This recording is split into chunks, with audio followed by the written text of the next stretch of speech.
Day 22. Welcome back, guys. I know I didn't do my morning routine on the video. I was off today. I just didn't feel like recording, to be honest, but I ate all my meals. I did my cardio, did everything I was supposed to do today, and here we are for another back and chest workout on Monday. And I have to tell you, I was looking at some old videos of myself like 6, 7 months ago when I was 225, and I look so much smaller right now at 219 than I did at 225. Eating chicken versus beef, having beef stock with every meal, getting salt on my rice, and then having 500 grams of protein a day is what I was doing back then versus what I'm doing right now. I'm getting under 300 grams of protein right now, no salt, no sodium, anything of the sort. Carbohydrates are about the same, but the protein and the sodium levels are completely different. And I look so flat and deflated. Like I look like I'm a string bean to me. Looking at my caps, my shoulders were capped, my traps are thick, my back, everything was looking nice.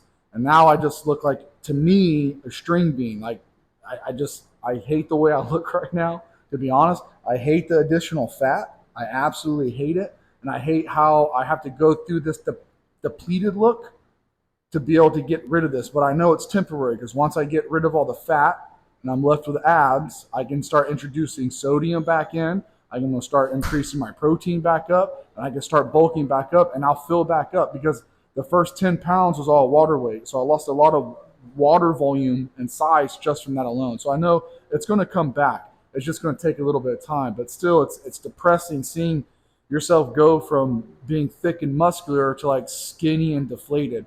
And I look so pitiful to myself right now. Like to me, looking at myself compared to how I used to look, I look bad to me, and I hate it. But I know it's temporary. It's going to pass.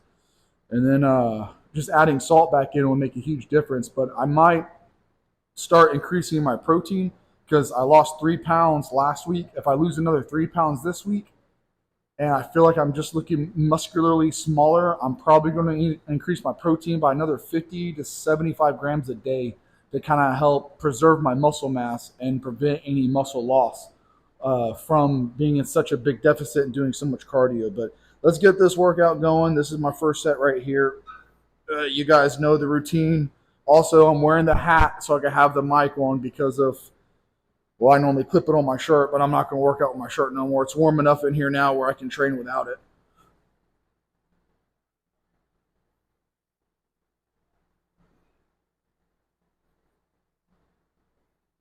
Like, I feel like I look skinny fat. Like everything that's still fat is still noticeably fat, and everything that isn't fat is skinny. Like my shoulders, I don't know if the camera picks up on it or not. My shoulders are like when I flex my shoulders and I'm in certain lighting, you can see striations running through my shoulders. Whenever I'm flexing my thighs, I have striations through my outer sweep. I got striations through the teardrop of my quad. My legs don't have hardly any fat. My shoulders don't. It's just all of the areas that I don't understand why it doesn't go away. Like no matter how much I diet, no matter how much I train, no matter how hard I push myself, this stuff just stays. So I know I have to be extreme and push myself to this point to be able to get this stuff to finally just go away. And if that takes me getting down and losing a bunch of mass to be able to get rid of it, then I'm going to maintain not having it while I put my muscle mass back on. It's just part of it. The fatter you get, the harder you have to cut, the more muscle mass you're going to lose with your hard cuts. And that's why I'm going to do it this one time, do this super hard cut, lose all this mass. If I have to lose it to get my abs, and then start bulking while maintaining abs so I never have to do this type of cut again. And the muscle I gain will be actual muscle, not just a bunch of fat that I'm going to have to struggle to lose later. All right, top set. Doing 195 here. Let's see if we can get all 12.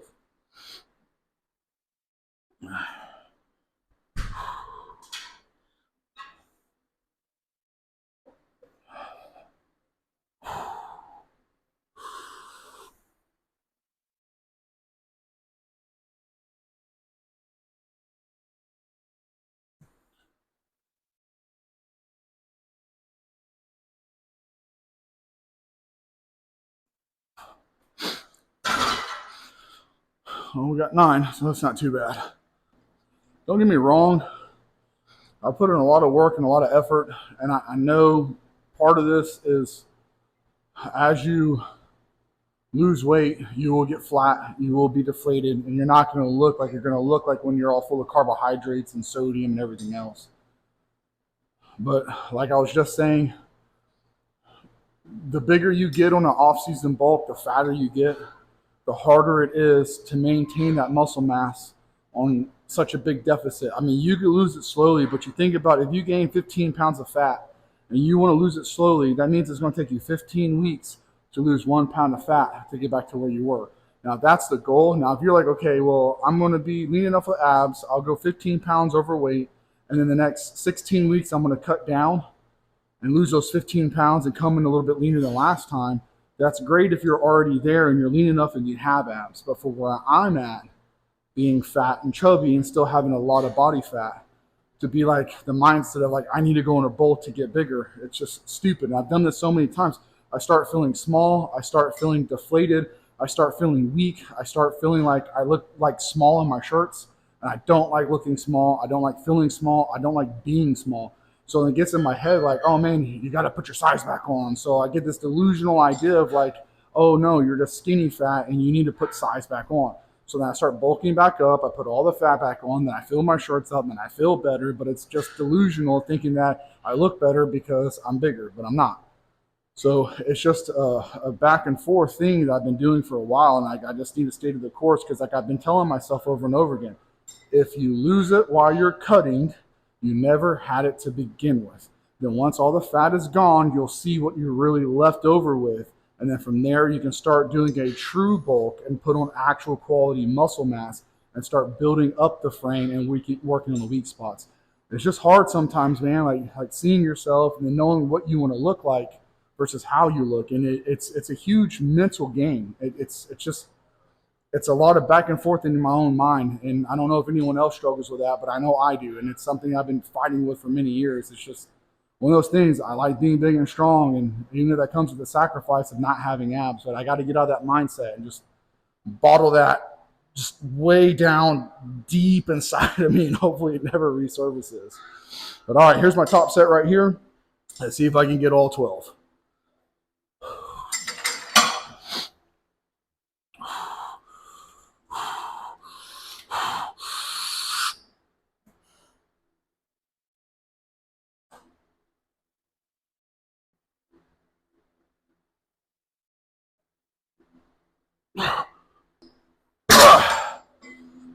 Eight, close enough. Whew, gives me reps to work at this weight before I have to go up again. Top set of dumbbell rows, moving up to 75s. Let's see what we can do with this. You know, I start hating the way I look when I'm feeling skinny, but then I start getting a pump. I'm like, you're not so bad. You're not so bad. So my lats, because earlier I was doing a lat spread and just, it wasn't feeling like it was full, but now that I'm getting a little bit of a pump going, I feel like my lats are definitely popping out a little bit better. Not nearly as good as they were, or they could be if I was full of sodium and carbohydrates, but at least a pump is a good little reminder of like, okay, it's working. I'm just deflating. Like it's working. You know, I got a long way to go, but just got to ignore the psychological part of feeling skinny.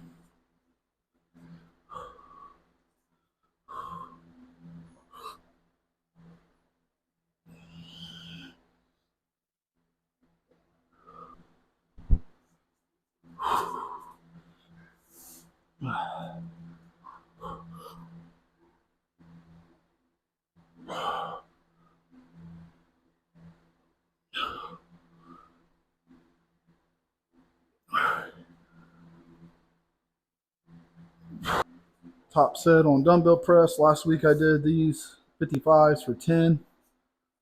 So I'm trying to get 12 this week. This is where it gets challenging, being in a deficit, doing a bunch of cardio, and then trying to push the same amount of weight for more reps. This is where the challenge comes in, but this is a good indicator if I'm able to get more reps at the same weight that I'm getting stronger. And if I'm getting stronger, it means that I'm also still putting on quality muscle because Strength is an indication of muscle size, but getting stronger doesn't necessarily mean you're putting on muscle or getting bigger. It depends on how you train. Like doing sets of 3 to 5, you're not going to get a whole lot of growth out of it. But if you're doing sets of like 12 to 15, there's a good chance that you are making improvements and progressing, even though you may not see it.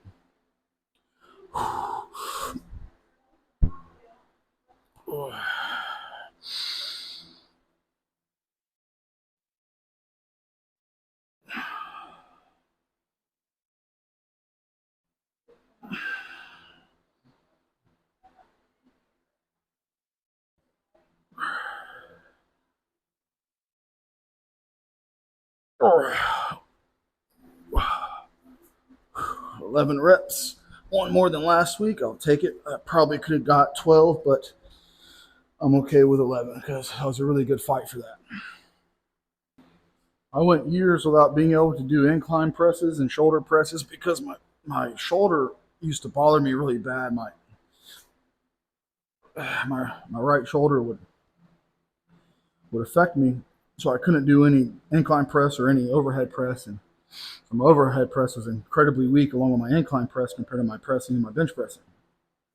When I had surgery, when I tore my pec, and now my pec minor seems to be stronger than my pec major. Not stronger, but it's not far behind because that's still intact. So it seems like a lot of my work on my right side comes from my pec minor, which gives me a stronger like incline movement than decline movement.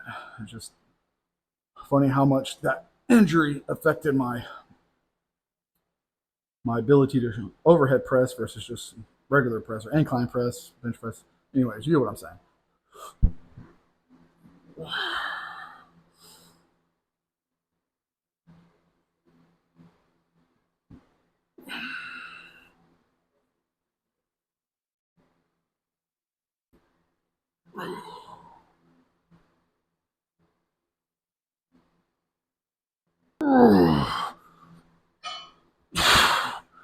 Oh, one more rep than last week. I got 7 with this last week, and I got 8 tonight.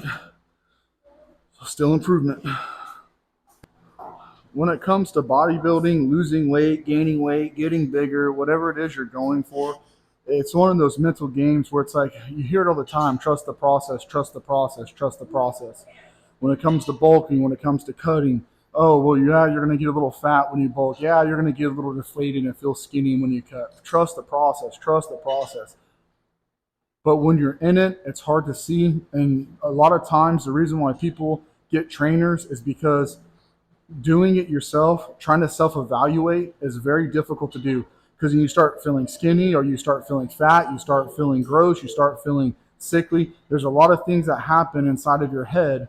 Or you think you're looking good, but you start looking anorexic, or you think you're looking good, but you're just looking morbidly obese.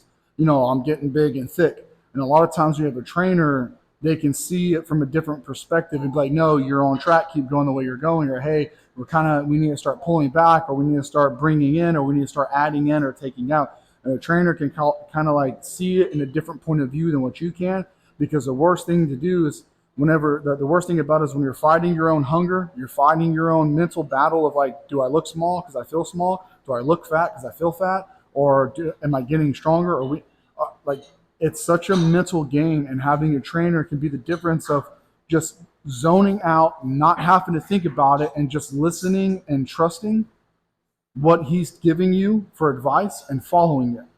And that's the whole trust the process thing. But if you have your own process and your own program, and if you don't have your own program, a lot of times it's really good to write out a program for weeks at a time. So that way, as the weeks go on, you're adjusting your food and your calories and your training and your cardio, everything according week to week how it should be, regardless of what you look like or what the scale is doing. You're sticking to the process and you're doing the program. So whether you buy a program, you hire a trainer, or you program yourself, the only way to know what the result's going to be at the end is if you follow it all the way through, regardless of how you feel mentally. And that's why I'm sticking through no matter how I feel mentally, all the way to the end. Trust the process, as they say. Trust the process. So we're going to bang this to the bitter end of this, however many days this ends up being. Because like I said, July 25th is the ending date. And I'm not sure how many days that technically is. I'll have to add it up. 3 months. It's not 90 days, but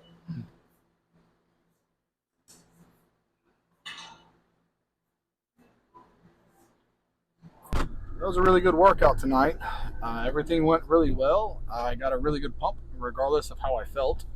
You know, like I said, it's one of those things that I get in my own head a lot of the times where I start overthinking the way I look and how I feel versus how I want to look versus how I want to be. Then I get caught up in like, man, like you've been doing this for such a long time. You should look better. You should be further along. But taking consideration all the times I self-sabotage myself by breaking my diet or messing up in the past or getting hurt or getting injured, then an injury happens and that kind of throws me off of my routine, which makes me kind of be like, well, if I can't do one, I can't do it all. So I, I've been down that road many times, but this time it's different. Like I've decided, you know, like it's to the point now. I'm not getting any younger. I can't reverse the clock. All I can do is move forward. I'm 37 now. I got a couple good years left in me to be able to really push myself at this and compete in bodybuilding if that's what I want to do. Right now, you guys know the goal is to get my abs and then to stay lean enough with abs while I decide to bulk and put size on, to maybe work on my weak areas and bring up my weak spots so that way I can actually compete in bodybuilding and have a chance of at least placing a decent, you know, placement in the show. So it's just one thing after another. So like I said, all I can do is just move forward, and every day that's not spent pursuing my dream or my goal is a day wasted. So I got to make sure I'm staying on track and doing everything I need to do. And so far, I'm 22 days in, and we're going strong, including with tanning, because I literally just got done tanning. So getting a few shades darker, feeling a little bit better about myself, you know, because fat does look better dark. I don't know why that is. It just is. But all in all, my progress is going steady. You know, I'm down 16 pounds in 3 weeks. That's 5.3 pounds per week that I've been losing. The first course, 10 pounds was pretty much water weight. It was almost all water weight. So it's not like, oh, I've lost pure 16 pounds of fat in the last 3 weeks. It doesn't work that way. And that's why I look flat. That's why I look deflated. That's why I feel the way I feel right now. But the thing is, every single week that goes by, I'm putting at least one rep on every single set that I do. So on my top set, when I get to my final lift, my final set for that movement, every single week so far to this point, I've gotten at least one more rep or 5 more pounds. And that's forward progress. So I know I'm doing everything correctly. Could I eat more protein? Yes, I could. Can I increase my carbs? Yes, I could. Could I back off the cardio? Yes, I could. But the goal is to see this through all the way to the end. And eventually, I will increase my protein. And I'm going to eventually get that back up to 500. But I'm going to do that when I start to bulk. When I bulk, I'm going to pick my protein all the way up to 500 grams a day. And then I'll start picking up my carbs and my fats. But the diet's going to pretty much stay the same. I might add some red meat back in when I get to that point. But as far as it goes for right now, the goal is to continue to walk as straight of a path as I possibly can until I get to the end of my road, which is July 25th. And again, I don't know how many days that is because my starting day was May 5th. So from May 5th to July 25th, 3 months, you know, give or take however many days. We'll just call it 3 months. But anyways, I know this video is a little bit different than the last couple that I've been doing, waking up, showing you guys, doing the cardio and doing the food and doing the meals. But it was Memorial Day, and I woke up and spent the day with my family. I just didn't feel like lugging around a camera and following myself and recording throughout the day. But tomorrow will be more of a familiar video and get back to recording that style. But I'm going to go ahead and end the video right here, and I will see you guys tomorrow.